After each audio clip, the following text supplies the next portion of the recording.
আসসালামু আলাইকুম ভিউয়ার্স, প্রথমে জানিয়ে দেবো এক্সক্লুসিভ বিষয়। অবশেষে অনেক জল্পনা কল্পনার পর যেটা বলেছিলাম সেটাই কিন্তু বাস্তবে রূপ নিল।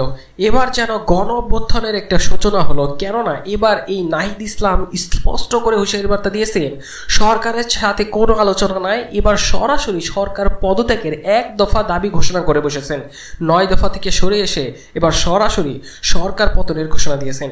সবচেয়ে অবাক যে বিষয়টি, এই এক দফার মধ্যে শিক্ষার্থীরা কি কি তথ্য দিয়েছে।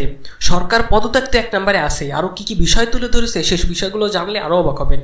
এদিকে যে বিষয়টি সেটি হচ্ছে বর্তমান সরকারের পদত্যাগ ও জাতীয় সরকার গঠন হবে, এমনটাই উঠে আসছে। অন্যদিকে এবার ইসলামী আন্দোলন বাংলাদেশ সরাসরি এবার গণমিছিলের ডাক দিয়েছে এবং সরকারের পদত্যাগের দাবিতে তারা একমত, এভাবেই তারা হুঁশিয়ারি বার্তা দিয়েছে। অন্যদিকে যে ফখরুল ইসলাম বলেছেন আন্দোলন সর্বাত্মক সহযোগ করতে নেতাকর্মীদের প্রতি আহ্বানও জানিয়েছেন তিনি। তাহলে এবার সকলে মিলে কি সরকার পতনের একটি সূচনা হলো? কি উঠে আসলো জানতে পারবেন বিস্তারিত প্রতিবেদনে। এতক্ষণ শুনছিলেন শিরোনাম, এবার বিস্তারিত। চলুন এবার মূল বিষয়গুলো আমরা দেখে নেই। এবার আজ প্রধানমন্ত্রী শেখ হাসিনা সরকার গণভবনে আলোচনা করে তারা সিদ্ধান্ত নিয়েছে ছাত্র সমন্বয়কদের সাথে তারা কথা বলবে এবং তাদের কথা শুনবে। প্রধানমন্ত্রী শেখ হাসিনা এমনটা কিন্তু সংবাদ সম্মেলনে এসে বলেছেন এবং তিনি স্পষ্ট করে এটাও বলেছেন তাদের জন্য সকল দরজা সবসময় খোলা, অর্থাৎ গণভবনের দরজা খোলা। কিন্তু এই সরকারের আহ্বানটাকে সাড়া না দিয়ে এবার সরকারের পদত্যাগের এক দফা দাবি ঘোষণা করে বসলেন এই ছাত্র সমন্বয়করা। বর্তমান সরকারের পদত্যাগ ও জাতীয় সরকারের গঠনের দাবি তাদের। কি হলো আজকে? বৈষম্য ছাত্র আন্দোলনের আহ্বানে শহীদ মিনারের সামনে আজ ঢল নেমেছিল আন্দোলনকারীদের। বৈষম্য বিরোধী ছাত্র আন্দোলনের সমন্বয়করা বর্তমান সরকারের পদত্যাগ চেয়ে এক দফা দাবি ঘোষণা করেন। শহীদ মিনারের সামনে সমন্বয়ক নাহিদ ইসলাম, সার্জিস আলম ও মামুন এ বিষয়ে তাদের ঘোষণাপত্র প্রকাশ করেন এবং তাদের পক্ষ হয়ে নাসিদ ইসলাম ঘোষণাপত্রটি পড়ে শোনান এবং এরপরে তিনি স্লোগান দিতে থাকেন। সরকারের বিভিন্ন ব্যর্থতার কথা উল্লেখ করে সমন্বয়করা সরকারের পদত্যাগ দাবি করেছেন। এছাড়াও বর্তমান সরকারের পদত্যাগের পর একটি জাতীয় সরকার গঠনেরও আহ্বান জানিয়েছে তারা। এখানে যে শুধু সরকারের পদত্যাগ করলে এখানে সীমাবদ্ধ তা নয়, আরো হুঁশিয়ারি বার্তা উচ্চারণ করে নাহিদ বলেন শুধু পদত্যাগ করলেই হবে না, দেশে যত খুন গুম হয়েছে তার দায় তাকে বিচারের আওতায় আনতে হবে। শুধু শেখ হাসিনা নয়, পুরো মন্ত্রী পরিষদকে পদত্যাগ করতে হবে। এই ফ্যাসিবাদী শাসন ব্যবস্থাকে বিনাশ করতে হবে।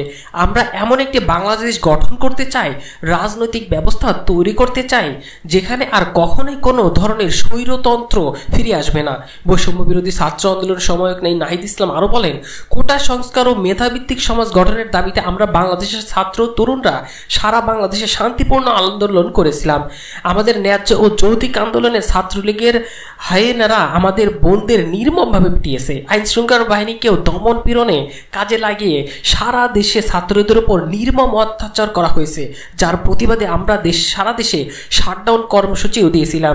সেই কর্মসূচিতে সারা বাংলার ছাত্রদের সাথে অভিভাবক, শিক্ষক, শ্রমিক সহ সর্বস্তরের নাগরিকরা আমাদের নিরাপত্তা দিতে কর্মসূচিতে যোগ দেয়। কিন্তু আমরা দেখেছি সরকার শাটডাউন কর্মসূচিতে ইন্টারনেট বন্ধ করে দিয়ে ডিজিটাল ক্র্যাকডাউন শুরু করেছিল। পুলিশ ও সেনাবাহিনীকে নামিয়ে কারফিউ জারি করা হয়। সেই রাতে আমরা কারফিউ ভাঙার ঘোষণা দিয়েছিলাম, কিন্তু সেই ঘোষণা কোনো মিডিয়া প্রচার করতে দেয়া হয়নি। তারপরেও ছাত্র জনতার প্রতিরোধী থামেনি। 19 জুলাই আমাদের সমন্বয়কদের তুলে নিয়ে গিয়ে নির্মমভাবে নির্যাতন করা হয়। আমাদেরকে জবরদস্তি করে আন্দোলন প্রত্যাহার ও সরকারের সঙ্গে সংলাপে যাবারও প্রস্তাব দেয়। আমাদেরকে হাসপাতালে জিম্মি করেও রাখা হয়েছিল। সেটিও না পেরে আমাদের ডিবি অফিসে তুলে নিয়ে জোর করে আমাদের থেকে আন্দোলন প্রত্যাহারের ঘোষণাও দেওয়া হয়েছে। কিন্তু সাধারণ শিক্ষার্থীরা আমাদের বক্তব্য বিশ্বাস না করে রাজপথ দখল করে রেখেছিল। আমাদের প্রধানমন্ত্রীর দপ্তরে নিয়ে যাওয়ার পরিকল্পনা করা হয়েছিল। শিক্ষার্থীদের আন্দোলন ও সমন্বয়কদের অনশনের কারণে সেই পরিকল্পনা নতশত হয়ে গিয়েছিল। আমরা স্পষ্টভাবে বলতে চাই, খুনের হিসাবটা পর্যন্ত আমরা পাইনি। এই সরকার মানুষকে খুন করেছে এবং লাশও গুম করেছে। যার খুন করেছে তারা কিভাবে সেই খুনের বিচার করবে এমন প্রশ্ন ছড়ে দেয় তারা। আমরা এই সরকারের কাছে খুনের বিচার প্রত্যাশাও করি না। সর্বস্তর মানুষকে খুন, গুম ও গ্রেপ্তার করে নির্যাতন করা হচ্ছে। এই সকল বিষয় কিন্তু তুলে ধরা হয়। আমাদের এক দফা হলো শেখ হাসিনা এই সরকারের পতন ও ফ্যাসিবাদের বিদায়। এই সরকারের লুটপাট সহ গণহত্যার সকল অপরাধের বিচার নিশ্চিত করা, সকল রাজবন্দীদের মুক্তি নিশ্চিত করতে হবে। আমরা প্রয়োজনে জেল ভেঙে আমাদের ভাইদেরকে মুক্ত করে নিয়ে আসবো। আমরা জনগণকে বলতে চাই, আপনারা স্বতঃস্ফূর্ত ছাত্র নাগরিক অভ্যুত্থান শুরু হয়ে গেছে, তার সঙ্গে এসে যোগ দিন। পাড়ায় পাড়ায় মহল্লায় মহল্লায় সংগঠিত হন। আমরা খুব দ্রুতই বৈষম্যবিরোধী ছাত্র আন্দোলনের প্ল্যাটফর্ম থেকে ছাত্র নাগরিক অভ্যুত্থানের জন্য সর্বাত্মকের নাগরিক ছাত্র সংগঠন ও সকল পেশাজীবী মানুষের সঙ্গে মিলে সম্মিলিত মোর্চা ঘোষণা করব।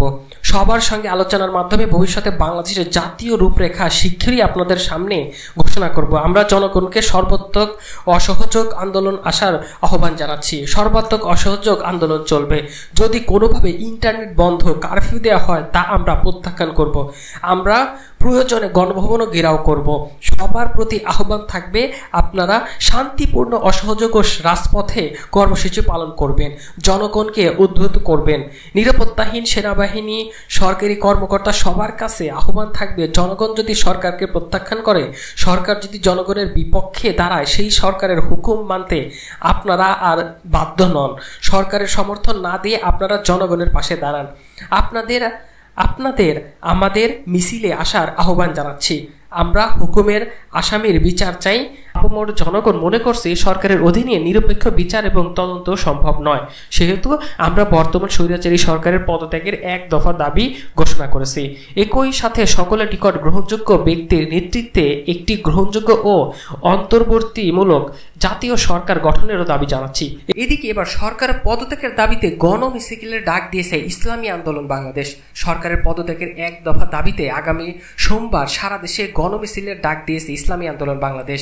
শনিবার বিকেলে জাতীয় প্রেস ক্লাবের সামনে বিক্ষোভ মিছিল থেকে এই ঘোষণা দেন ইসলামী আন্দোলনের নায়েবে আমির সৈয়দ মোহাম্মদ ফয়জুল করিম। এর আগে সরকার পতনের এক দফা দাবিতে বাইতুল মোকাররমের জাতীয় মসজিদের উত্তর গেট থেকে বিক্ষোভ মিছিল বের করে ইসলামী আন্দোলন। মিছিল নিয়ে প্রথম তারা জাতীয় প্রেস ক্লাবের সামনে যায়, সেখান থেকে সোমবার গণমিছিলের কর্মসূচি ঘোষণা করে। অন্যদিকে কিন্তু এবার মির্জা ফখরুল ইসলাম আলমগীর তিনি এবার নিজের কর্মীদের প্রতি নির্দেশ দিয়েছেন, আন্দোলনের সর্বাত্মক সহযোগিতা করতে নেতাকর্মীদের প্রতিও আহ্বান জানান তিনি। ছাত্রদের এই আন্দোলনকে গণজাগরণ শুরু হয়ে গেছে বলে মন্তব্য করেছেন এই মির্জা ফখরুল। তিনি বলেন, আন্দোলন বিজয়ের দানপ্রাপ্তি এসে গেছে বলে মন্তব্য করেন তিনি বলেন, দেশে এখন একটা গণজাগরণ শুরু হয়ে গেছে।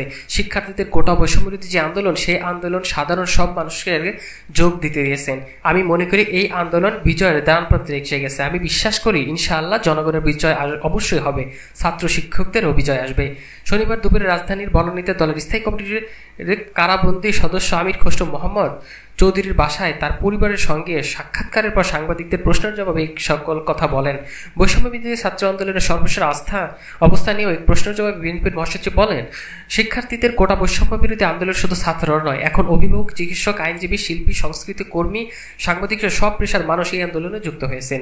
মির্জা ফখরুল বলেন, প্রথম দিন থেকে আপনারা নিশ্চয়ই লক্ষ্য করেছেন, ছাত্ররা যখন আন্দোলন শুরু করে তখন এর যে যৌক্তিকতা তা নিয়ে আমরা কথা বলেছি।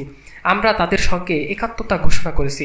আমরা আরও বেশি দৃঢ়তার সঙ্গে বলতে চাই, ছাত্রদের এই জৈবিক আন্দোলনে আমাদের শুধু সমর্থন নয়, আমাদের সব রকমের সহযোগিতা তাদের প্রতি থাকবে।